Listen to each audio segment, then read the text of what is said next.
வந்திருந்த தீவிரவாதிகள் எல்லாருமே ஒரு விஷயத்துல குறியா இருந்தாங்க. நீ ஹிந்துவா முஸ்லீமா அப்படிங்கறத கேட்டு கொண்டிருக்காங்க அப்படிங்கறத தெள்ள தெளிவா தெரியக்கூடிய ஒரு விஷயம். நீங்களும் மறுக்க முடியாது. இப்ப நீங்க சொன்னீங்கல்ல, ஒரு சில அர்பன் நக்சல்ஸோட பேரெல்லாம் சொன்னீங்கல்ல, அவனுங்களும் மறுக்க முடியாது. இவர்கள் எல்லோருடமே கேட்ட கேள்வி என்ன? இருங்க நான் முடிச்சிடுறேன். ஒரு குழந்தைய இருங்க தமிழ்நாட்டுல இருக்கக்கூடிய தமிமுன் அன்சாரியில இருந்து இங்க இருக்கக்கூடிய முஸ்லீம் அமைப்புகள் எல்லாம் எல்லாமே கண்டனம் தெரிவிச்சிருக்கு. ஆனா இந்த அர்பன் நக்சல்ஸ் இங்க இருக்கானுங்க பாருங்க, இந்த லோக்கல் அர்பன் நக்சல்ஸ் இருக்காங்க பாருங்க, திருமாவளவன், திருமுருகன் காந்தி, இந்த சுந்தரவல்லி, டிவி பேட்டியில சொல்றாரு 30 வருஷமா பாகிஸ்தான் தீவிரவாதத்துக்கு தீனி போட்டு கொண்டிருந்தது அப்படிங்கிற ஒரு விஷயத்தை அந்த நாட்டினுடைய ராணுவ அமைச்சர் டிவியில ஒத்துக்கிறார்.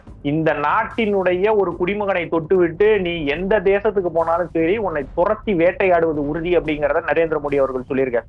இந்த தேசம் உலகமே ஒண்ணு சேர்ந்து இந்தியா கிட்ட சண்டைக்கு வந்தாலும் 5 நாள் நம்மளால தாக்கு பிடிக்க முடியற அளவுக்கு நம்ம கிட்ட பொருளாதாரம் இருக்கு, நம்ம கிட்ட ஆயுதங்கள் இருக்கு.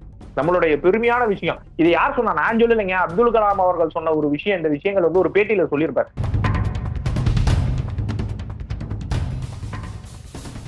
அன்பு டிஎன் டாக்ஸ் 24 நேயர்கள் அனைவருக்கும் வணக்கம். கடந்த 48 மணி நேரங்களாக பல கேள்விகள் நம்முள் சுழன்று கொண்டிருக்கின்றன. காஷ்மீர், பஹல்காம், பாகிஸ்தான், போர், இந்த மாதிரி பல வார்த்தைகளை நாம் கேட்டுக்கொண்டிருக்கிறோம். இந்திய அரசாங்கம் எதற்கு தயாரிக்க கொண்டிருக்கிறது அப்படின்றது தெரியல. இன்று திருமாவளவன் அவர்கள் ஒரு மிக மிக முக்கியமான கருத்தை ஒன்று கூறியிருக்கிறார். அதாவது போர் அப்படின்றது ஒரு தீர்வாக இருக்க முடியாது, போரை எக்காரணம் கொண்டும் அவாய்ட் பண்ணணும் அப்படின்ற மாதிரி சில வார்த்தைகளும் சொல்லியிருக்கார். அதையும் நாம் உதாசீனப்படுத்த முடியாது. பல கேள்விகள் நம்முடன் இருக்கும்பொழுது நம்முடன் இந்த ஷோவில் இதை விவாதிப்பதற்காக பாஜகவின் சபரி செல்வன் அவர்கள் வந்திருக்கிறார். வணக்கம் sir, welcome to the show. வணக்கம். வணக்கம் சார், முதல்ல இது ஒரு இன்டெலிஜென்ஸ் ஃபெயிலியர் அப்படின்றத அட்ரஸ் பண்ணாம இந்து முஸ்லீம் பிரச்சனைன்ற மாதிரியே மடைமாற்றுவதற்கான காரணம் என்ன? இல்ல இல்ல நான் ஒத்துக்கிறேன் அது ரெண்டாவது விஷயம். முதல் விஷயம் நான் சொல்றேன் விக்னேஷ். இது நாங்க ஒரு மத ரீதியாக நாங்க கொண்டு போறோம் அப்படிங்கிற ஒரு வார்த்தையை கொண்டு போறீங்கல்ல, மத ரீதியாக கொண்டு போறதை நாங்க கொண்டு போறோமா, இல்ல அந்த இறந்தவர்களுடைய மனைவியோ, இறந்தவர்களுடைய குழந்தையோ, இறந்தவர்களுடைய பெற்றோரோ சொல்லக்கூடிய வாக்கியங்களை வச்சு மக்கள் புரிஞ்சுக்கிறாங்களா அப்படிங்கிறத முன்ன நீங்க தெரிஞ்சுக்கணும். வந்திருந்த தீவிரவாதிகள் எல்லாருமே ஒரு விஷயத்துல குறியா இருந்தாங்க. நீ ஹிந்துவா முஸ்லீமா அப்படிங்கறத கேட்டு கொண்டிருக்காங்க அப்படிங்கறத தெள்ள தெளிவா தெரியக்கூடிய ஒரு விஷயம். நீங்களும் மறுக்க முடியாது. இப்ப நீங்க சொன்னீங்கல்ல, ஒரு சில அர்பன் நக்சல்ஸோட பேரெல்லாம் சொன்னீங்கல்ல, அவனுங்களும் மறுக்க முடியாது. இவர்கள் எல்லோருடமே கேட்ட கேள்வி என்ன? இருங்க நான் முடிச்சிடுறேன். ஒரு குழந்தைய ஒரு தொழிலாளியும் இஸ்லாமிய சமூகத்தை சார்ந்தவர், அவரும் சொல்றேன் அதையும் சொல்றேன். ஒரு குழந்தை கிட்ட போய் உங்க அப்பா என்ன ரிலீஜியன்னு சொல்லி கேட்கும் போது ஹிந்துன்னு சொன்ன உடனே சொல்றாங்க. ஒரு ஒரு மனைவி அவங்க கண் முன்னாடியே கணவர் ஹிந்துன்னு தெரிஞ்ச உடனே கொண்டுட்டு அந்த மனைவி என்னையும் சேர்த்து கொண்டுருங்க போது இப்ப மோடி கிட்ட சொல்லு, அதனால உன்னை நான் உயிரோட விடுறேன் அப்படிங்கிற ஒரு வார்த்தையை பயன்படுத்துறாங்க. நீங்க சொன்னீங்கல்ல, முஸ்லீம்கள்ல நாங்க இந்த ஒரு வார்த்தையை தெள்ள தெளிவா பயன்படுத்துறோம் விக்னேஷ்.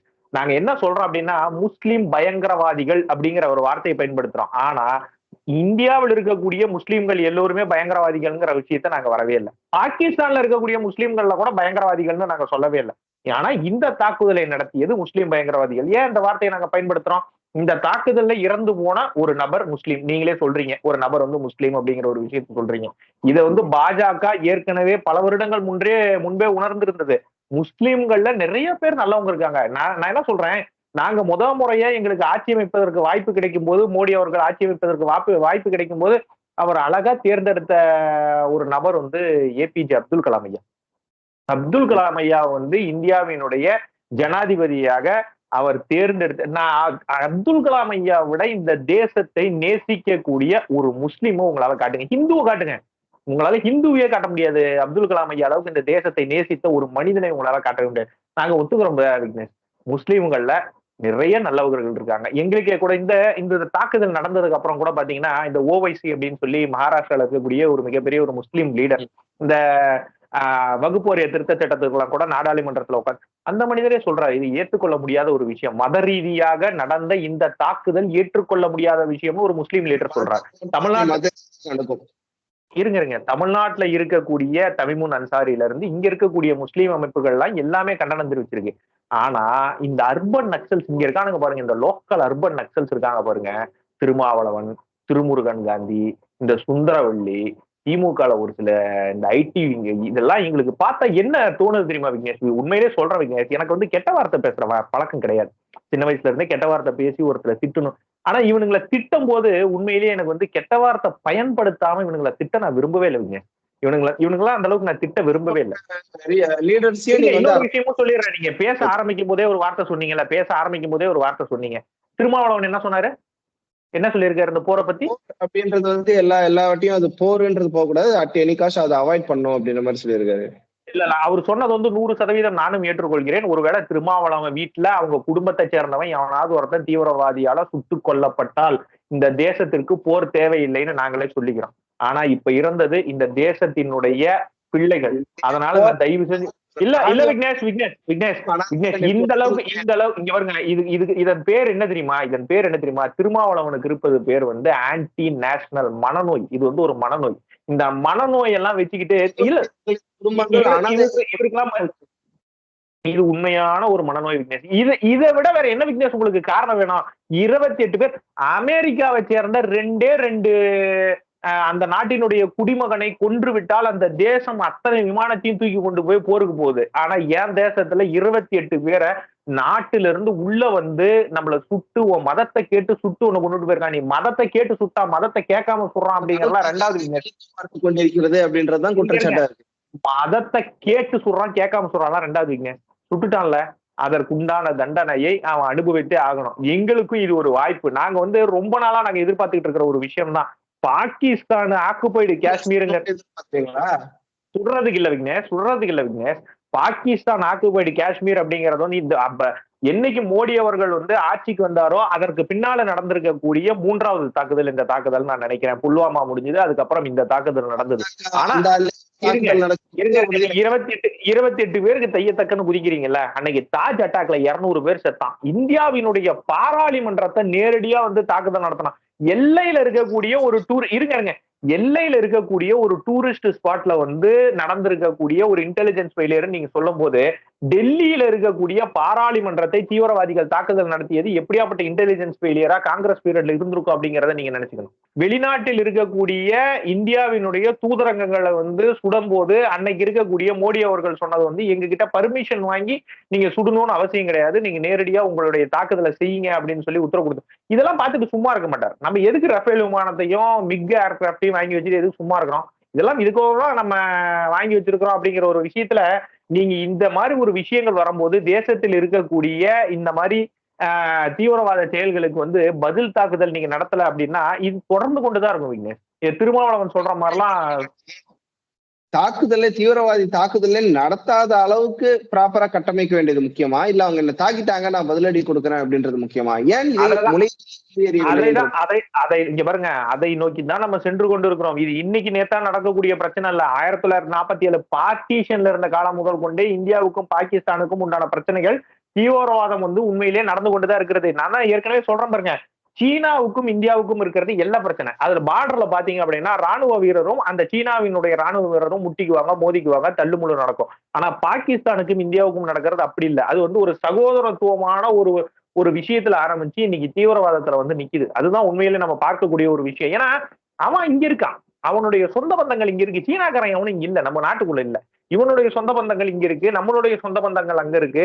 சோ இதெல்லாம் எப்படி இருக்கு அப்படின்னு சொல்லி பாத்தீங்கன்னா அவனுக்கு தேவையான உதவிகள் இங்க கிடைப்பதற்கு வாய்ப்புகள் உண்டு, நமக்கு தேவையான உதவிகள் அங்க கிடைப்பதற்கு வாய்ப்புகள் உண்டு. நம்ம தீவிரவாதத்தை போற்றுவது கிடையாது. ஆனா பாகிஸ்தான் தீவிரவாதம் அப்படிங்கிற ஒரு விஷயத்தை போட்டுகிறது. அந்த நாட்டினுடைய ராணுவ அமைச்சர் பேட்டியில சொல்றாருங்க, டிவி பேட்டியில சொல்றாரு, 30 வருஷமா பாகிஸ்தான் வந்து தீவிரவாதத்துக்கு தீனி போட்டு கொண்டிருந்தது அப்படிங்கிற ஒரு விஷயத்தை அந்த நாட்டினுடைய ராணுவ அமைச்சர் வந்து டிவியில ஒத்துக்கிறார்.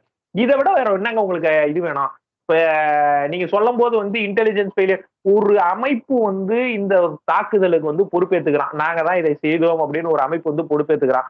இந்த நாட்டை தாண்டி அந்தாண்டு இருக்கக்கூடிய ஆப்கானிஸ்தான்ல இருக்கக்கூடிய தாலிபான் வந்து இதற்கு எதிர்ப்பு தெரிவிக்கிறான், இந்த ஒரு விஷயத்துக்கு எதிர்ப்பு தெரிவிக்கிறான். இவனுக்கு இதாங்க ரைட் டைம்.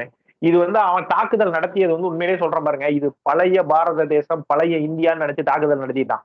இதற்குண்டான அனுபவத்தை அவன் பெற்றே ஆக வேண்டும். இந்தியாவினுடைய பலத்தை இந்த உலகம் பார்க்க வேண்டிய நேரம் வந்துவிட்டது. இந்த பலத்தை இப்ப காட்டலன்னா எப்ப காட்டுறது அப்படிங்கிற ஒரு விஷயத்தை எவன்லாம் சொல்றானோ, போர் வேணான்னு சொல்றானோ, எவன்லாம் அந்த நாட்டின் மீது நடவடிக்கை எடுக்க வேணாம், அங்க இருக்கவன்லாம் சகோதர சகோதரிகள்னு சொல்றானோ, அவன்லாம் இதற்கு ஒரு பதில் சொல்லட்டும். இதற்கு இப்ப இல்ல அப்படின்னா எப்ப போதும் உரி அட்டாக் நடந்த போது இதை சொன்னீங்க, இப்ப இல்லைன்னா எப்பயும் இல்லை நீங்க. நெக்ஸ்ட் புல்வாமா அட்டாக் நடந்த போதும் இப்ப இல்லைன்னா எப்பயும் இல்லை நீங்க. இப்பயும் இதே தான் சொல்லி கொண்டிருக்கீங்க. சோ நடவடிக்கை எடுக்காம இருக்கிறது வந்து பாத்தீங்கன்னா பிரதமர் மோடியும் அமித்ஷாவும் தான் நடவடிக்கை எடுக்காம இருக்கிறாங்க. சர்ஜிக்கல் ஸ்ட்ரைக் நடந்ததுல இருந்து அந்த நாட்டுக்கு உள்ளேயே நம்ம விமானப்படை எடுத்து கொண்டு போய் அங்க இருந்த முகாம்களை அழித்து வந்தது எல்லாமே அந்த அட்டாக்கின் போது நடந்த ஒரு விஷயம் தான் விக்னேஷ். ராணுவ நடவடிக்கை எடுக்காம இங்க இறந்தவர்களுக்கு ஒரு நியாயம் கிடைக்காம போறதுக்கு இது ஒன்றும் காங்கிரஸ் ஆட்சி கிடையாது. இது நடந்து கொண்டிருப்பது வந்து நரேந்திர மோடி அவர்களுடைய ஆட்சி. அதனால ஒரு விஷயத்தை நல்லா தெரிஞ்சுக்கங்க, இறந்த ஒவ்வொரு மனிதனுக்கும் நியாயம் நிச்சயமாக கிடைக்கும். ஒருத்தர் மோடி அன்னைக்கு சொன்னார்ல, இந்த நாட்டினுடைய ஒரு குடிமகனை தொட்டு விட்டு நீ எந்த தேசத்துக்கு போனாலும் சரி உன்னை துரத்தி வேட்டையாடுவது உறுதி அப்படிங்கிறத நரேந்திர மோடி அவர்கள் சொல்லியிருக்காரு. அவர் சொன்னது இது வரைக்கும் செய்யாம விட்டது கிடையாது. இந்த விஷயங்களை நீங்க பாப்பீங்க, ஏன்டா இந்த நிமிஷம் வரைக்கும் ஆக்ஷன் எடுக்கல அப்படின்னு சொல்லி பாத்தீங்க அப்படின்னா 1ஆம் தேதி வரைக்கும் டைம் கொடுத்துருக்காங்க. 2 நாட்டில் இருக்கக்கூடியவர்களும் அந்த நாட்டுக்கு போங்க அப்படின்னு சொல்லி எல்லாருமே அந்த 1ஆம் தேதிக்காக தான் வெயிட் பண்ணிட்டு இருக்காங்க. 1ஆம் தேதி முடியட்டும், இதனுடைய ரிசல்ட்டை நீங்க கண்டிப்பா பாப்பீங்க. இங்க இருக்கிறவங்க அங்க போய் அங்க இருக்கும். ஏற்கனவே சிந்து நதியினுடைய ஒப்பந்தத்தை நிறுத்தும் போதே போர் துவங்கிருச்சு. போர் துவங்கலாம் நினைக்காதீங்க, போர் துவங்கிருச்சு. இந்த சிம்லா ஒப்பந்தத்தை கேன்சல் செய்து பாகிஸ்தான் அதற்கு வந்து அச்சாரமே நேரடியா போட்டுட்டாங்க. எந்த நாடு வேணாலும் நீ பிஓக்குள்ள நேரடியா என்ட்ரா வரதுக்கு எந்த ஒரு தடையுமே இப்ப பாரத தேசத்துக்கு கிடையாது. அவங்க நேரடியா என்டர் பண்ணலாம். ஏன்னா சிம்லா ஒப்பந்தம் கேன்சல் ஆகி போச்சு. நேரடியா உள்ள போலாம். ஸோ இந்த பிரச்சனைகள் எல்லாமே இந்த 1ஆம் தேதியிலிருந்து உங்களுக்கு இதற்கு உண்டான விடைவுகள் வந்து நிச்சயமா கிடைக்கும். ஆமா, உண்மையிலே சொல்றேன் விக்னேஷ், நீங்க சொல்றீங்கல்ல நம்ம வந்து பொருளாதாரத்துல வந்து கொஞ்சம் கீழே போவோம், ஜிடிபி கொஞ்சம் அடி வாங்கும் போர் நடந்தா அப்படின்னு சொல்றீங்கல்ல. இந்த நாட்டில் ஒரு மனிதன் பாதுகாப்பாக இல்லைன்னா பணம்லாம் ஒரு 10 பிசாக்கு பேராதுங்க. நல்லா தெரிஞ்சு வச்சுக்கீங்க. உக்ரைன்ல வாழ்ந்தவன் அத்தனை கோடீஸ்வரனும் நடு தெருவுல கீழே நிக்கிறான். காரணம் ஒரு போர். அந்த போர் வந்து இந்த போர் அப்படிங்கிற ஒரு விஷயம் மட்டும் கிடையாது விக்னேஷ். அங்க இருந்த ஒரு மனிதன், அந்த செல்வந்தரா இருந்த ஒரு மனிதன் இன்னைக்கு நடுத்தெருவுல நிக்கிறதுக்கு காரணம் என்னன்னா அந்த நாடு பாதுகாப்பான ஆள் கையிலயோ அந்த நாடு பாதுகாப்பாகவோ இல்ல அப்படிங்கறதுதான் இதுல ஒரு விஷயம். என் நாட்டுல ஒருத்தனுக்கு ஒரு உயிர் பயமோ அவனுக்கு வாழ்வதற்கு வாழ்வாதாரமோ இல்ல அப்படின்னு சொன்னீங்க அப்படின்னா இந்த நாட்டில் பணத்திற்கு மதிப்பே இல்லாமல் போய்விடும். நீங்க சொல்றீங்கல்ல அந்த பொருளாதாரம், ஜிடிபி, இதெல்லாம் அவுட் ஆஃப் தி சிலபஸா போயிடும். ஸோ முதல்ல ஒரு மனிதனுக்கு தேவை பாதுகாப்பு. அந்த பாதுகாப்பை வழங்க வேண்டியது இந்த தேசத்தினுடைய ஆளுகின்ற இந்த அரசினுடைய கடமை. அது நிச்சயமாக நிறைவேற்றப்படத்தான் போகிறது. இனி வெறியாட்டம் இந்தியா, இந்த புதிய இந்தியா அப்படின்னா என்ன அப்படிங்கிறத இனி உலகம் பார்க்கும். கரெக்ட். பட் எனக்கு என்ன கேள்வி வந்து பாத்தீங்கன்னா இன்டர்னல் டிஸ்டர்பன்சஸ் அப்படின்ற மாதிரி சில வார்த்தைகள், அர்பன் நக்சல்ஸ் அந்த மாதிரி வார்த்தைகள்லாம் நீங்க யூஸ் பண்றீங்க. தமிழ்நாட்டிலேயே வந்து பாத்தீங்கன்னா முன்னாள் பிரதமரை கொன்ற ஒரு குற்றவாளிக்கு வந்து சால்வபத்தி வரவேற்கிறார் ஸ்டாலின் அவர்கள். சக தமிழர்களை குண்டு வைத்த ஒரு தீவிரவாதிக்கு வந்து ராஜ மரியாதையோட ஊர்வலம் நடக்குது. அப்பெல்லாம் எந்த விதமான ஆக்ஷனும் எடுக்காம சும்மா இந்த தலைவர்கள் வந்து அர்பன் நக்சல் குறை கூறுவது மட்டும் என்ன பயன்? இது வந்து இருங்க, இது வந்து எங்களுடைய ஆதங்கம். இப்ப நான் வந்து அர்பன் நக்சல்ங்கிற வார்த்தையை வந்து திருமாவளவன் மீது பயன்படுத்துறேன் அப்படின்னா நரேந்திர மோடி அவர்கள் பயன்படுத்தினா அது அபிஷியல். என்னை போல உள்ளவர்கள் வந்து பயன்படுத்துறோம் அப்படின்னா அதுக்கு பேர் ஆதங்கம். அது ஒண்ணு நல்லா தெரிஞ்சுங்க. இந்த ஆதங்கம் எனக்கு மட்டும் இல்ல விக்னேஷ். நீங்க 28 பேர் செத்து போயிட்டாங்க அப்படின்னு சொல்லி ஒரு நிமிஷம் அந்த ஒரு கணவனை இழந்த ஒரு பெண் வந்து அவரை பார்த்து அந்த கத்துற அந்த ஒரு போட்டோவை நம்ம எல்லா இடத்துலயுமே பார்த்தோம். நிறைய இடத்துல வந்து சோசியல் மீடியாலாம் அந்த ஒரு புகைப்படத்தை நினைத்து கொண்டு திருமாவளவன் பேசின இந்த வார்த்தையை ஒரு முறை உங்க காதுல கேட்டு பாருங்க. பக்கத்துல திருமாவளவன் இருந்த செருப்பு கழட்டி நீங்களே அடிச்சு விடுவீங்க. இந்த அளவுக்கு ஒரு கேவலமான ஒரு விஷயம் இருங்க. இது வந்து திருமாவளவனோட நிக்கல, நான் அர்பன் நக்சல்ஸ் தான் சொல்றேன். அர்பன் நக்சல்ங்கிற வார்த்தையை சொல்லல. அந்த கட்சியை சேர்ந்த ஒரு எம்எல்ஏ ஸ்டேஜ்ல பேசுறான். என்ன பேசுறான்? இது வந்து சுதந்திர போராட்டம்னு சொல்லி பேசுறான். சுதந்திர போராட்டம்னா என்ன? இந்த நாட்டினுடைய டூரிஸ்டுக்கு போன இந்த நாட்டினுடைய குடிமக்களை கொள்வது சுதந்திர போராட்டமா? உனக்கு உண்மையிலேயே ஆண்மை இருந்தா, உனக்கு உண்மையிலேயே தெம்பு இருந்ததுன்னா போய் நேரடியா ராணுவத்தோட மோது, எங்களுடைய விமானப்படையோட மோது, எங்களுடைய கப்பல் படையோட மோது. இதெல்லாம் இதெல்லாம் எனக்கு பேசும்போது விக்னேஷ் உண்மையிலேயே அந்த கோபம், ஆதங்கம் எல்லாம் சொல்றேன் பாருங்க. உண்மையிலேயே அந்த அளவுக்கு ஒரு மோசமான ஒரு விஷயம். ஏன்னா தீவிரவாதிகள் அப்படிங்கறது வந்து பாகிஸ்தான்ல தான் இருக்கிறாங்க, ஆப்கானிஸ்தான்ல இருக்காங்கன்னு சொல்லி சின்ன வயசுல இருந்து நம்ம கேட்டு வளர்ந்துட்டு இருக்கோம். உண்மையான தீவிரவாதிகள் இருப்பது வந்து உண்மையிலே இந்த திருமாவளவன் போன்ற ரூபத்துல வந்து, இந்த சுந்தரவள்ளி போன்ற ரூபத்துல வந்து, திருமுருகன் காந்தி போன்ற ரூபத்துல வந்து இந்த நாட்டுக்குள்ளேயே நிறைய தீவிரவாதிகள் இருக்காங்க, நிறைய அர்பன் நக்சல்ஸ் இருக்காங்க. இந்த நாடு வந்து எமர்ஜென்சி டைம்ல ஒரு பிரச்சனையை கையாண்டு கொண்டிருக்கும் போது இந்த நாட்டுக்கு நம்ம எல்லாருமே ஒண்ணு சேர்ந்து ஒன்னாதான் நிக்கணும். 1999 கார்கில் யுத்தத்தின் போது எவனாவது ஒருத்த மாத்தி பேசுனதை பார்த்தோமா? எல்லாருமே இந்த நாடு வந்து ராணுவம் வந்திருக்கிறீங்க. இந்த மாதிரி மாற்றி பேசுபவர்கள் மீது ஏன் நடவடிக்கை எடுக்கல? முனையிலேயே அவங்க கிள்ளி இருந்தீங்கன்னா இந்த மாதிரி இது வளர்ந்து வர இது அதுதான் விஷயமே. ஆளுகின்ற அரசு இப்ப ஒண்ணு வேணாம். அசாம்ல ஒரு எம்எல்ஏ வந்து இந்த தேசத்துக்கு எதிராக பேசுறாரு, அவரை தூக்கி உள்ள கொண்டு போய் தேச பாதுகாப்பு சட்டத்துல அந்த மாநிலத்தினுடைய முதல்வர் கொண்டு போய் அடைக்கிறாரு. இங்க இருக்கக்கூடிய முதல்வர் எடுக்க வேண்டிய விஷயங்க அது. இந்த நாடு வந்து இவர் சொல்றாருல, முதலமைச்சர் வந்து முதல் நாளே சொன்னார், மோடி எந்த விதமான ஆக்ஷன் எடுத்தாலும் அதற்கு வந்து தமிழகம் வந்து உறுதுணையாக நிக்கும்னு சொல்றாருல. அந்த உறுதுணைங்கிற வார்த்தைக்கு என்ன தெரியுமா? இங்க இருக்கிற மக்களினுடைய ஒற்றுமையை திரு முதலமைச்சர் மு.க.ஸ்டாலின் அவர்கள் வந்து ஒருங்கிணைச்சு நரேந்திர மோடி அவர்கள் கிட்ட கொடுக்கணும். எனக்கெல்லாம் நான் சின்ன பையங்க, 1999 போர் நடந்துட்டு இருக்கும்போது நான் சின்ன பையன். நான் வந்து அந்த புக்கு மாதிரி எடுத்துட்டு போய் எல்லாத்துக்கிட்டையும் பணம் வாங்குவோம். நமக்கெல்லாம் நல்லா ஞாபகம் இருந்திருக்கும். நிறைய பேர் போய் 2 ரூபாய் கொடுங்க, 5 ரூபாய் கொடுங்க, ராணுவ வீரர்களுக்கு உதவி செய்வதற்காக வச்சிருக்கிற பணம். இன்னைக்கு நமக்கு அந்த வேலை எல்லாம் இல்ல. இந்தியாவினுடைய ஜிடிபியை பக்காவா வளர்த்து வச்சிருக்காங்க. நமக்கு வந்து இந்த தேசம் உலகமே ஒண்ணு சேர்ந்து இந்தியா கிட்ட சண்டைக்கு வந்தாலும் 5 நாள் நம்மளால தாக்கு பிடிக்க முடியற அளவுக்கு நம்ம கிட்ட பொருளாதாரம் இருக்கு, நம்ம கிட்ட ஆயுதங்கள் இருக்கு. நம்மளுடைய பெருமையான விஷயம். இது யார் சொன்னா? நான் சொல்லலைங்க, அப்துல் கலாம் அவர்கள் சொன்ன ஒரு விஷயம். இந்த விஷயங்கள் வந்து ஒரு பேட்டியில சொல்லியிருப்பார். 5 நாள் நம்மளால தாக்கு பிடிக்க முடியும். உலகத்துல இருக்கிற அத்தனை நாடுகளும் ஒண்ணு சேர்ந்து வந்தாலும். இன்னைக்கு நம்ம திருப்பி போய் நம்ம எல்லாம் காசு கலெக்ட் பண்ணணும் அப்படிங்கிற அந்த ஒரு ஏழ்மையான இந்தியால இப்ப நம்ம கிடையாது. இன்னைக்கு பாரத தேசத்துக்கு நம்மளால கொடுக்க முடிஞ்சது என்ன தெரியுமா? ஒற்றுமையும் பிரார்த்தனையும் மட்டும்தான் நம்மளால தர முடியும். அந்த கூட உங்களால தர முடியல அப்படின்னா நீங்களா என்னங்க ஒரு இந்தியன்? நீங்களா என்னங்க ஒரு இந்த நாட்டுக்கு ஒரு குடிமகன்? நான் வரி கட்டுறேன், எனக்கு பணம் வரல, நான் 1 ரூபா கட்டுறேன், எனக்கு திருப்பி 29 காசு தான் வருதுன்னு போய் சொல்லிட்டு ஊர் பூரா தெரியுறீங்கல்ல. நீங்க அதெல்லாம் கூட சொல்லிக்கீங்க, நாங்க வேணாம் சொல்ல. ஆனா இந்த நாட்டுக்கு ஒரு பாதுகாப்பு அப்படிங்கிற ஒரு விஷயம் வரும்போது அந்த பாதுகாப்புக்கு கூட உங்களால துணி நிக்க முடியாத அளவுக்கு அன்னைக்கு நீங்க விட்டுருங்க, பிரதமர்னு விட்டுருங்க, ஜனாதிபதினு விட்டுருங்க. ஒரே இலக்கு பாகிஸ்தான், நம்மளோட எதிரி. நாட்டை சேர்ந்தவன் 29 பேரை ஒருத்தன் துடிக்க கொண்டுட்டு போயிருக்கான். அவனை நீ என்ன பண்ணணும்? அவனை நீ எதிர்த்து நின்று உன்னால சண்டை போட முடியல அப்படின்னா நீ எல்லாம் குடிமகன் விடுங்க, நீ எல்லாம் என்னையா மனுஷன்? இதெல்லாம் நாங்க கேட்க வேண்டியிருக்கு. இல்ல, பட் நீங்க வந்து ஆளுகின்ற அரசு வந்து இந்த மாதிரி பிரிவினை பேசுறவங்கள, மறைமுகமா பேசுறவங்கள எல்லாம் கட்டுப்படுத்தலன்னு சொல்றீங்க. பல இடத்துல வந்து பாஜக நிர்வாகிகளே கூட கைதாயிருக்கிறாங்களே. கடந்த ஒரு 10 வருஷம் நியூஸ் எல்லாம் வந்து பாத்தீங்கன்னா, தேசிய பாதுகாப்பு சட்டமாகட்டும், என்ஐஏ ஆகட்டும், காஷ்மீர்ல லஷ்கர் இ தொய்பா சம்பந்தப்பட்ட ஒருத்தனை மக்களே பிடிச்சு கொடுக்குறாங்க. பார்த்தா பாஜக பொறுப்புல இருக்கிறான் அப்படின்ற மாதிரி வருது. சோ ஃபர்ஸ்ட் ஒழிக்கப்பட வேண்டியது இந்த உள்நாட்டில் இருக்கக்கூடிய அர்பன் நக்சல்கள்னு சொன்னீங்க. பட் உட்கட்சிக்குள்ளேயே நிறைய ஒழிக்கணுமோ? மொத்தம் பாஜகவினுடைய உறுப்பினர்கள் எண்ணிக்கை வந்து மொத்தம் 29 கோடி விக்னேஷ். அத ஒரு விஷயம் நல்லா தெரிஞ்சீங்க. 29 கோடி. இதுல வந்து உண்மையிலே இருக்காங்களா? எவனாவது ஒருத்தர் இருக்கானா? ரவுடி இருக்கானா? கொலை பண்றவர் இருக்கானா? இருக்கலாம், இருப்பான், இருக்க வாய்ப்பு உண்டு. 29 கோடி பேரும் நல்லவன் அப்படிங்கிறத நாங்க பாஜக சொல்றோமா? கிடையவே கிடையாது. தமிழ்நாட்டுல இருக்கக்கூடிய 1 கோடி தொண்டர்களை வச்சுக்கிட்டு திமுகல ஒரு குறைஞ்சது ஒரு 10,000 ரவுடி அதுல பொறுக்கி எடுக்கலாம். 10,000 ரவுடி கொலை பண்ணவன், கொள்ள அடிச்சவன். இருங்க நான் சொல்லிடுறேன், பொறுக்கி எடுத்துக்கலாம். ஒருத்தர் பேசிட்டாருன்னா திமுகவுடைய ஒட்டுமொத்த இதுவே அப்படின்னு நீங்க இல்ல பிரதர், இல்ல நான் சொல்றேன் அதுல இருந்து பொறுக்கி எடுக்கும் போது 29 கோடி உறுப்பினர்களை கொண்ட பாஜகவுல எல்லாருமே 29 கோடியும் பரமாத்மாவின் சொரூபங்கள்னு சொல்லி நாங்க சொல்ல கிடையாது. அதுல தப்பு செய்தவர்கள் இருப்பாங்க. நீங்க சொன்னீங்கல்ல 10 வருஷத்துல 10 வருஷத்துல என்ஐஏ ஆக்ஷன் எடுத்ததுன்னு சொன்னீங்கல்ல. என்ஐஏ எங்களுடைய கட்டுப்பாட்டில் இருக்கக்கூடிய ஒரு விஷயம் தான். நாங்க பாஜகவில் இருக்கக்கூடிய ஒரு அர்பன் நக்சலை தூக்குறோம் அப்படின்னு சொன்னீங்கன்னா எங்களுடைய நேர்மையை தான் நீங்க அதில் பாக்கணுமே ஒழிய, ஐயா நீங்க வெளியில சுதந்திரமா இருங்க, நீங்க தான் பாஜகவோட உறுப்பினராச்சே, நீங்க ஜாலியா இருங்க அப்படின்னு சொல்லி விடுறதுக்கு பாஜக ஒன்றும் சாதாரண கட்சி கிடையாது.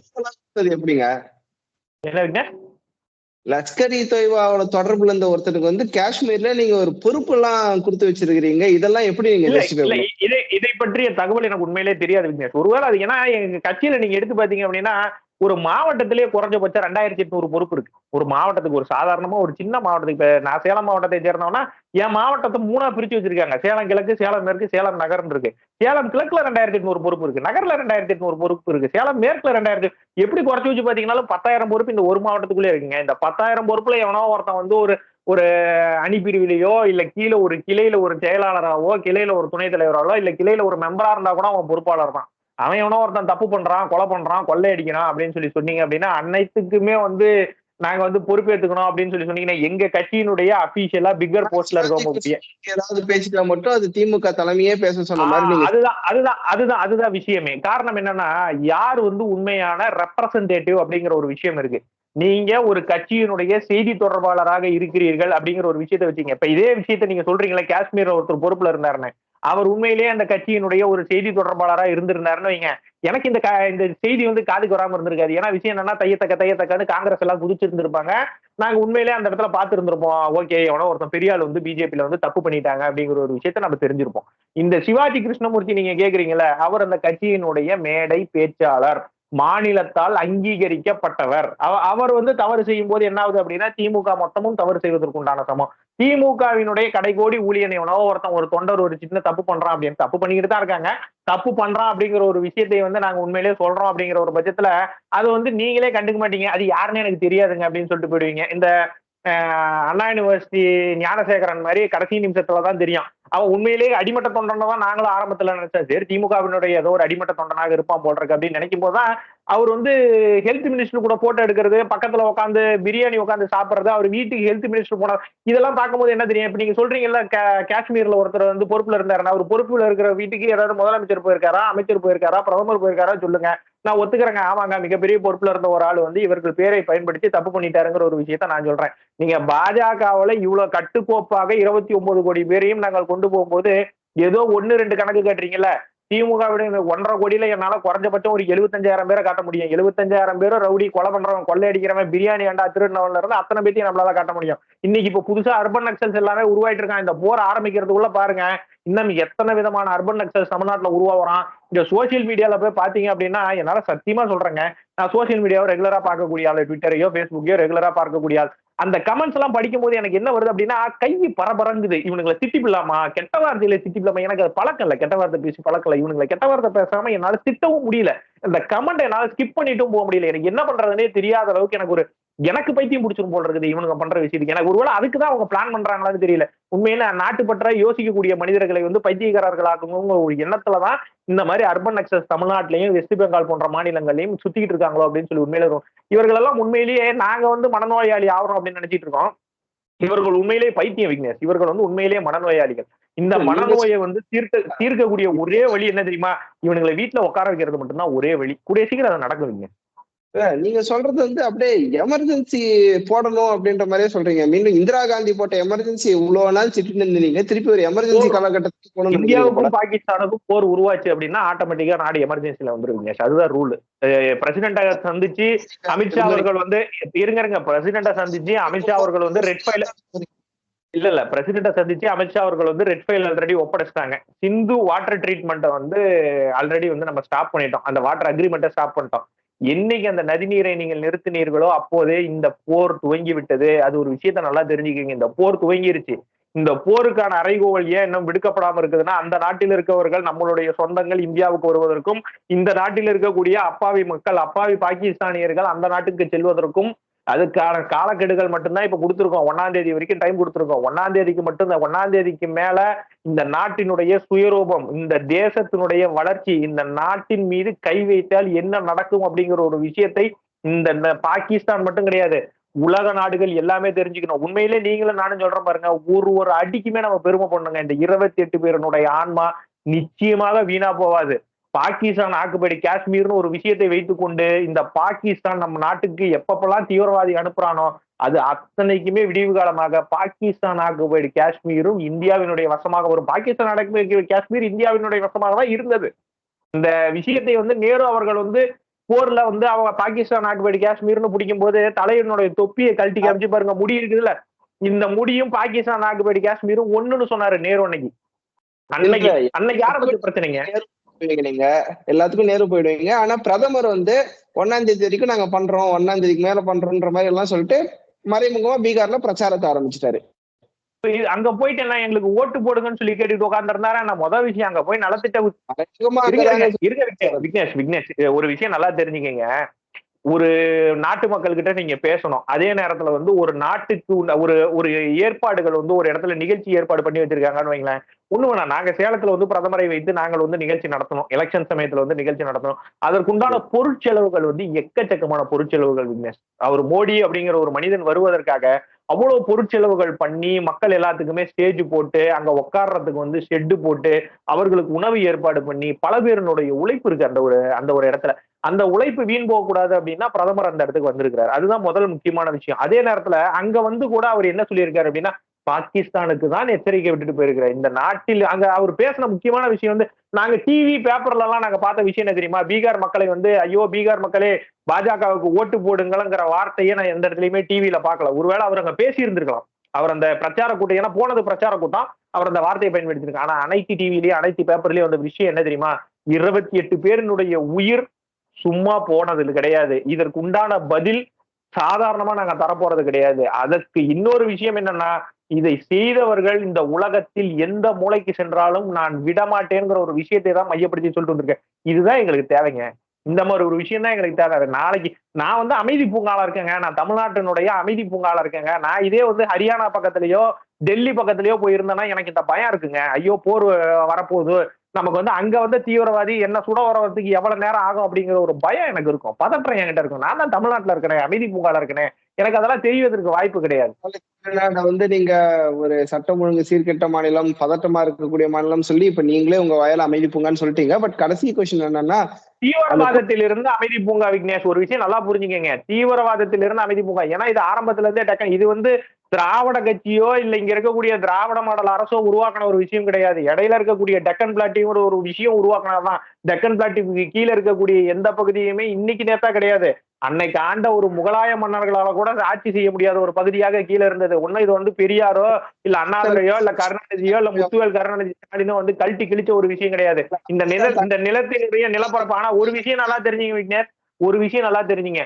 ஒரு மாநிலம் இன்னொரு மாநிலத்தை நம்பிதான் இருக்கு. நம்ம சொல்றோம்ல தற்சார்பு பொருளாதாரம்னு ஒரு விஷயத்தை பத்தி நம்ம நிறைய பேர் பேசுறத பாக்குறோம். இந்த தற்சார்பு பொருளாதாரம்ங்கிறது வந்து இந்த மொத்த தேசத்துக்கு உண்டான தற்சார்பு பொருளாதாரம் தான். தமிழ்நாடு மட்டும் தற்சார்பு பொருளாதாரத்தை மையப்படுத்தி போகவே போகாது. உங்களுக்கு வெங்காயம் வேணுமா? நீ பெல்லாரிக்கு தான் போகணும். கர்நாடகாக்காரங்கிட்ட தான் வாங்கணும். உனக்கு குழந்தை பிறக்க போதா? குங்குமப்பூவும் ஆப்பிளும் நீ காஷ்மீர்ல இருந்து தான் வந்தாகணும் உனக்கு. நெல்லு வேணுமா? தமிழ்நாட்டுல இருந்து தான் நீங்க எடுத்துட்டு போகணும். கோதுமை எங்க வச்சு விளைய வச்சிட்டு இருக்கிறீங்க?